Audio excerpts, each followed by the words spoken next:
अगर आपको बंद कमरे में कोई जाति सूचक गालियां देता है, अपमानजनक टिप्पणी करता है, आपको चूड़ा चमार, भंगी या इस तरह की अन्य जाति सूचक अपमानजनक टिप्पणियां गैर सार्वजनिक जगह पे करता है, तो SC/ST एक्ट के तहत ये अपराध नहीं माना जाएगा। ये मैं नहीं कह रहा, ये कहना है सुप्रीम कोर्ट का।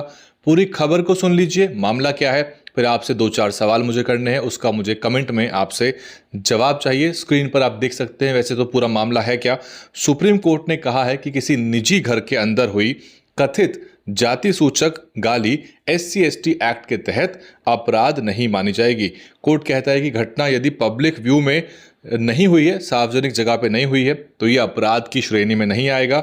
यदि जो जाति सूचक टिप्पणी घर के अंदर हुई है, तो इसमें SC/ST एक्ट की धाराएं लागू नहीं होंगी। ये सुप्रीम कोर्ट की 2 जजों की बेंच ने यह फैसला सुनाया है। बेंच में जस्टिस प्रशांत कुमार मिश्रा और जस्टिस NV अंजारिया शामिल थे। ये मामला दिल्ली के एक पारिवारिक संपत्ति विवाद से जुड़ा हुआ था और शिकायतकर्ता ने आरोप लगाया था कि उसे जाति सूचक शब्द कहे गए थे। शिकायत में चूड़ा चमार और हरिजन जैसे शब्दों का उल्लेख किया गया था। शिकायतकर्ता ने कहा कि आरोपियों ने उसे जाति के आधार पर अपमानित किया है और कथित घटना शिकायतकर्ता के घर के अंदर हुई थी। आरोपियों के खिलाफ SC/ST एक्ट की धाराएं लगाई गई थी। IPC की धारा 506 यानी कि आपराधिक धमकी यानी कि क्रिमिनल इंटिमिडेशन का भी आरोप लगाया गया था। सुप्रीम कोर्ट ने हालांकि कहा कि SC/ST एक्ट में पब्लिक व्यू एक जरूरी शर्त है। कोर्ट ने कहा कि निजी मकान को सामान्य रूप से पब्लिक व्यू नहीं माना जा सकता। अदालत ने कहा कि FIR में खुद लिखा था कि घटना घर के अंदर हुई थी, इसलिए SC/ST एक्ट की आवश्यक कानूनी शर्त पूरी नहीं हुई है। सुप्रीम कोर्ट ने आरोपियों के खिलाफ चल रही कार्रवाई रद्द कर दी है और दिल्ली हाई कोर्ट के आदेश को भी सुप्रीम कोर्ट ने निरस्त कर दिया है। कोर्ट ने IPC की धारा 506 यानी क्रिमिनल इंटिमिडेशन से जुड़ी कार्रवाई भी खत्म कर दी है और सुप्रीम कोर्ट ने कहा है कि सिर्फ गाली देना SC/ST एक्ट के तहत अपराध नहीं बनता है। अदालत ने यह भी कहा कि अपमान जाति के आधार पर और सार्वजनिक नजर में होना चाहिए। कोर्ट ने कहा कि कानूनन सभी शर्तें पूरी होनी चाहिए और ये फैसला गुंजन उर्फ गिरजा कुमारी बनाम स्टेट ऑफ दिल्ली मामले में आया है और ये फैसला जो है इसको लगातार सोशल मीडिया पर रिपोर्ट किया जा रहा है और इसको लेके लगातार जो अनुसूचित जाति जनजाति समाज है वो भी लगातार टिप्पणियां कर रहा है और बहुत सारे सवाल कोर्ट से पूछ रहा है। इसमें सुप्रीम कोर्ट ने अपने पुराने फैसले का भी हवाला दिया है और पुराने फैसलों में भी कहा गया है कि निजी जगह पर हुई टिप्पणी पब्लिक व्यू नहीं मानी जाएगी। आपको याद होगा एक राज्य सरकार की हाईकोर्ट ने भी कहा था कि फोन पे दी गई जाति सूचक गालियां जो हैं वो SC/ST एक्ट के तहत अपराध नहीं मानी जाएगी और कोर्ट ने यह भी दोहराया है इसमें कि SC/ST एक्ट के दुरुपयोग को भी रोकना जरूरी है। सुप्रीम कोर्ट ने स्पष्ट किया कि हर निजी विवाद को SC/ST एक्ट का मामला नहीं बनाया जा सकता और अदालत ने कहा कि कानून का इस्तेमाल कानूनी सीमाओं के भीतर होना चाहिए। अब 2-4 बात मैं आपको बताता हूं, उसके बाद आप मुझसे कुछ सवालों के जवाब दीजिएगा।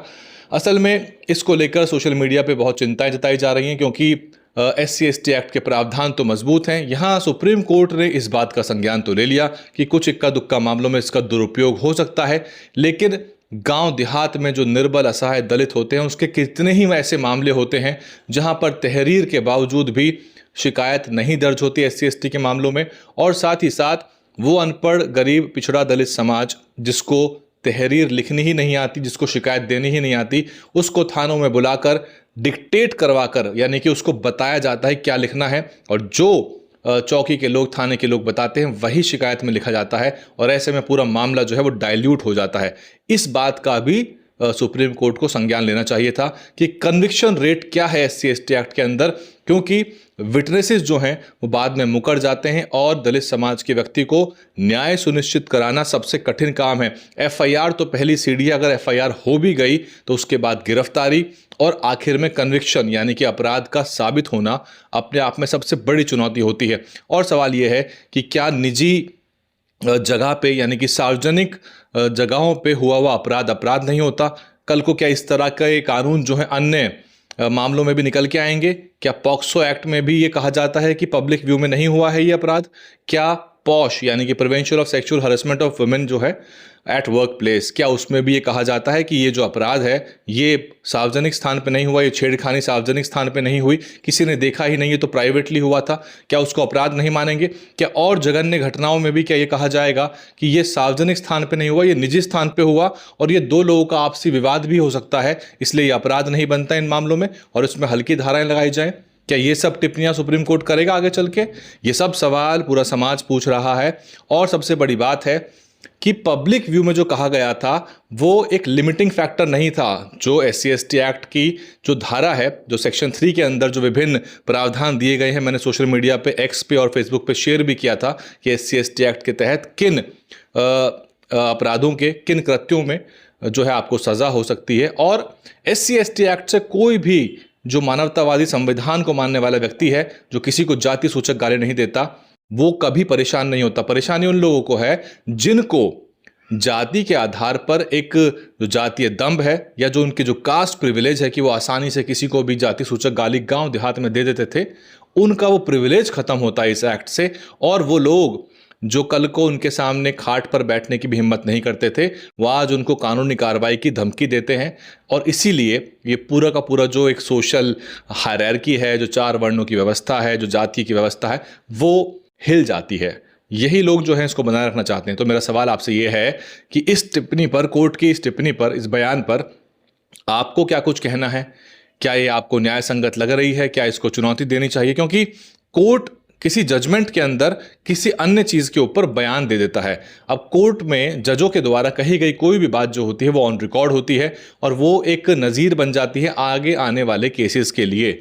और हालांकि ये वर्डिक्ट का हिस्सा ना भी हो, लेकिन जो एक पासिंग रिमार्क्स होते हैं उसकी भी उतनी ही लीगल वैल्यू हो जाती है पूरी की पूरी जजमेंट में जितनी की वर्डिक्ट की होती है।